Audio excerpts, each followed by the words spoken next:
let's talk. Let's talk about the past, shall we? Not ancient history at all, but let's discuss something. Because I just want to rewind. Let's just stay with me here. 2019. Remember 2019? Not that long ago, of course. 2019, Donald Trump was president. Well, we'll go January 2019, the very beginning of 2019. Donald Trump is president. It's his first term, obviously. The economy is going gangbusters, absolutely gangbusters.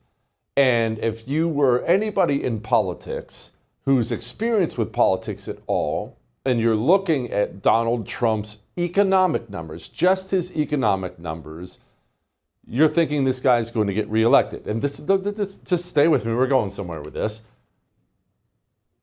Presidents get reelected when they have good economies.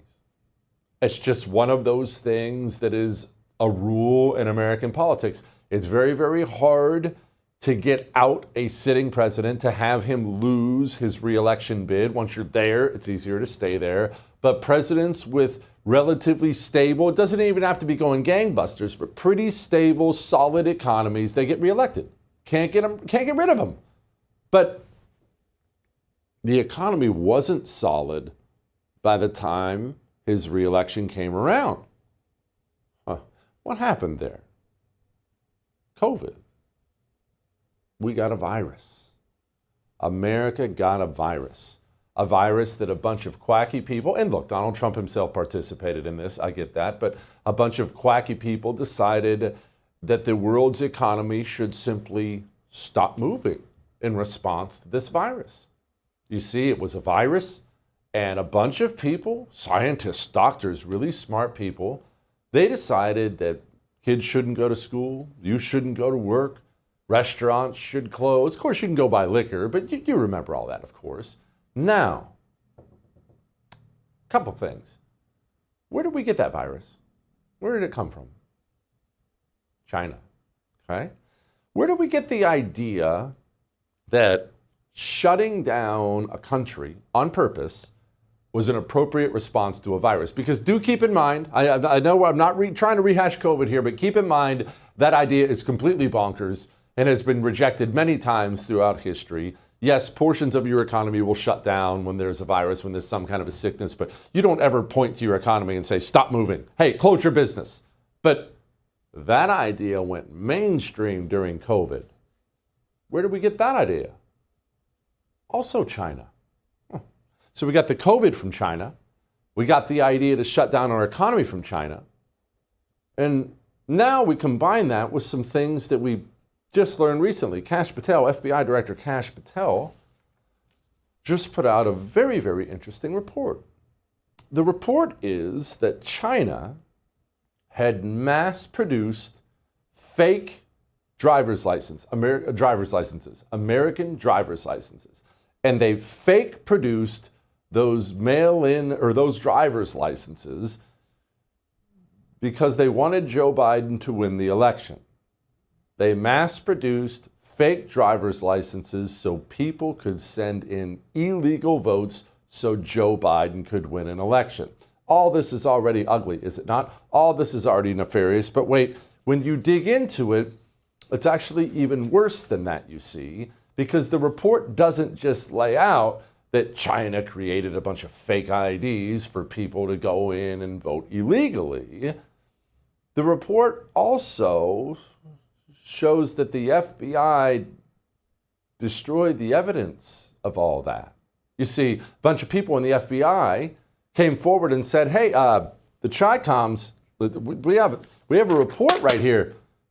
They're getting involved in the election. They're trying to defeat Donald Trump. And the FBI said, oh, that's great. Destroy all the evidence of that. Ignore everything you've seen. But wait, it's actually worse than that. While they were destroying the evidence that China was getting involved in the election to try to ensure Donald Trump couldn't win again, the head of the FBI was saying things like this. The intelligence community's consensus is that Russia continues to try to influence our elections. primarily through what we would call malign foreign influence. But we certainly have seen very active efforts by the Russians to influence our election in 2020 through what I would call more the malign foreign influence side of things. Social media, use of proxies, state media, online journals, et cetera, an effort to both sow divisiveness and discord. And I think the intelligence community has assessed this publicly, primarily to denigrate Vice President Biden.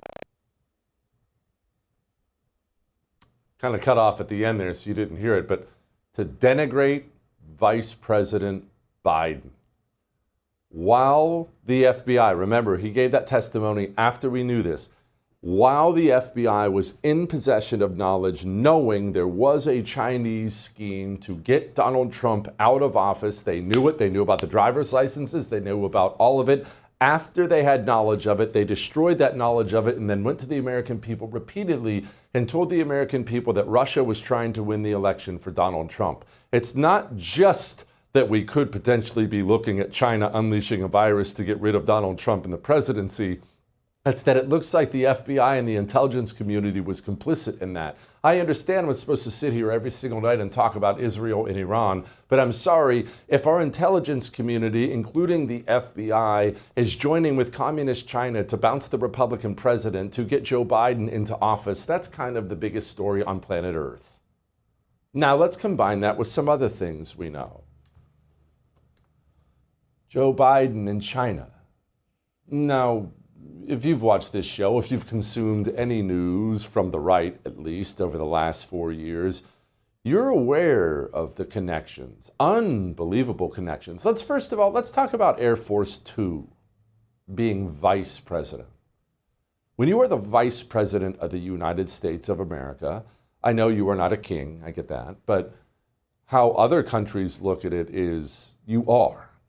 You have an insane amount of power and money at your disposal when you are the vice president of the United States of America. So let's say I was Vice President Jesse. Don't worry, that's never going to happen. And I wanted to go visit Singapore. Never even been to Singapore. I don't know, heard it's a nice place. But let's say I wanted to visit Singapore. I would go get on Air Force Two and I would show up to a king's welcome. It would be heads of state, red carpet, 5-star hotels. Yes, Mr. Kelly, can we show you our finest landmarks? Yes, we've brought in only the highest quality toilet paper for you. When Joe Biden was vice president of the United States of America, he took a trip to China on Air Force Two. But he had a passenger, not just the Secret Service, not just some reporters. Hunter Biden went along. And when Joe Biden walked off those stairs, hopefully he didn't trip. When Joe Biden got his red carpet, his heads of state, and he got in the cars with his big security detail and cruised off to do official business, Hunter didn't go along. Hunter went off and met with some business partners, if you will. The Biden family is so involved with China that Joe Biden's been having to answer questions about this for years. China is likely to become a major issue in this election, in part because of the coronavirus. I think you've been critical of the way the administration handled China. The administration has been critical of the way you were, when you were vice president, were dealing with China. I guess I want to ask you, do you think that this is going to, in fact, be a major issue? And are you vulnerable on this issue at all because of your son's business dealings in China? No, I don't believe so at all. My son's business dealings were not anything with everybody that he's talking about, not even remotely, number one. Oh, well, that clears everything up. Remember on the heels of what we just found out about China, remember how often Joe Biden told us he and Xi, they were besties. Fact is that I have met with Xi Jinping more than any other world leader has. I've had over 68 hours of private meetings, just he and I with simultaneous interpreters. I spent a lot of time with Xi Jinping when I was vice president and subsequent to that. And he once asked me in the Tibetan Plateau, could I define America for him? And I mean this sincerely, not a joke. I said, yes, one word, possibilities. I've allegedly met more face-to-face with Xi Jinping than any world leader has. America is a nation that can be defined in a single word. I was in the foothills of the Himalayas with Xi Jinping. Interesting, isn't it? And let's talk about what happened after all this. China unleashed a virus on the world. China did something to ensure Joe Biden got a lot of votes. We don't know how much it was, but China did something to ensure they got a lot of votes. The Federal Bureau of Investigation destroyed the evidence of that and then told America that Donald Trump and China were best friends. And then we all woke up, found out a bunch of ballots, some kind of ballots, got dropped at 2 a.m. and Joe Biden was the next president of the United States of America. And immediately after getting elected, he said this. We know, you know, we have got to still reckon with the impact of climate change. That clean energy transition is not just coming, it is here. There is no amount of domestic production that we can do when we're dealing with a volatile global commodity where the price is set globally. There's no amount of domestic production we can do to reduce or eliminate our vulnerability as a country to that volatility. The only way to do that is to reduce the energy intensity of the economy overall, which means shifting to cleaner sources of energy. It's just not tenable. It should motivate us to accelerate the transition to clean energy. Clean energy. Right away, we started transitioning. Biden said it, his whole cabinet said it, but who would you work with if you were going to try to do this fake transition to green energy? In fact, who would benefit financially from that? Janet Yellen, who would it be? We are not attempting to decouple from China. We have a deep economic relationship, and that kind of competition, trade and investment is beneficial to both sides. Beneficial to both sides. Joe Biden got elected mysteriously, and Joe Biden promptly enriched China. And that brings one more thing to mind as we think about China possibly stealing the United States presidency. Remember that spy balloon? Do you remember it? It was a relatively small story, I guess. Didn't get all the headlines. We talked about it here, of course. But we detected a Chinese spy balloon over Alaska. So I'm not going to insult you geographically. You know where Alaska is. Way out west, way up north. There's Alaska. Pacific Ocean. We detect a Chinese spy balloon. Now, this is a spy balloon. It's not a spy hypersonic missile. It's not a spy satellite out in space. It's a balloon. Do you have any idea how easy it would be and safe for America to take a spy balloon out of the sky? Do you have any idea how rural the land is between Alaska and, frankly, the continental United States of America, if we're talking about the lower 48, let alone all the rural area it will go over around that part? It would be nothing. It would be like you or I going to the gas station for a pack of gum. That's how easy it would be to take out a Chinese spy balloon. And yet, the Chinese spy balloon was allowed to traverse the entire United States of America, doing figure eights over our military bases, collecting God knows how much data, and Joe Biden allowed them to get from Alaska to the Atlantic before we shot it down. Interesting when you add all these things together, isn't it?